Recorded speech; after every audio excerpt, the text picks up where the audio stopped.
Gaston Chessac a laissé définitivement sa marque à Sainte-Florence en peignant sur les toilettes de l'ancienne école publique, inscrite depuis 1998 aux monuments historiques.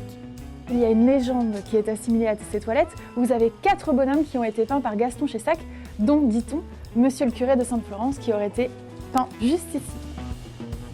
Fermée en 1961 faute d'élèves, l'école est aujourd'hui transformée en un lieu scénarisé imaginé par le peintre Xavier de Richemont, une visite insolite dans l'univers intime et imagé de Gaston Chessac. Donc on peut rentrer dans la vie de Gaston Chessac à travers notamment sa penderie, où on invite le spectateur à déambuler à l'intérieur et à être au milieu de ses pantalons. Et ensuite on peut carrément rentrer dans sa tête en arrivant dans le Palais des Glaces, où là on va faire référence à toute son œuvre, avec par exemple plein de miroirs brisés qui font référence un peu à ces aplats de couleurs.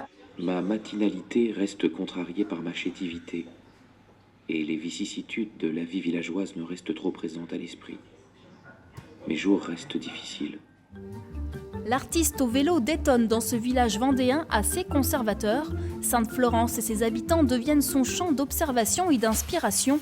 Curieux, il n'hésite pas à écouter aux persiennes des Florentins et à leur écrire des lettres, comme à Eugène Chailloux et à Michel Mousset. 50 ans ont passé, mais les deux hommes se souviennent encore de ce personnage singulier, mais avouent n'avoir jamais imaginé qu'un jour, Chessac deviendrait célèbre. On aurait dû le voir quand même, il y a des gens qui venaient de Buffet, Boano, je sais pas, mais non. Du Buffet venait avec une vieille charrette, je me souviens plus ce que c'était, tu sais, à l'époque. On faisait, non, c'est vrai, ça n'a pas porté notre attention, pas l'attirer précisément, quoi. Toutes les fois qu'il venait, c'était comme pour les lettres, il m'apportait un dessin, puis je le mettais en 4 parce que je disais, qu'est-ce que tu veux que je fasse de tes dessins, Gaston? Ça ressemble à rien du tout. Ouais. Et Dieu sait que si j'avais su, je les aurais gardés parce que j'en aurais une fortune. C'est donc ici, à Sainte-Florence, que Gaston Chessac réalisera la plus grande partie de son œuvre graphique et littéraire. Chessac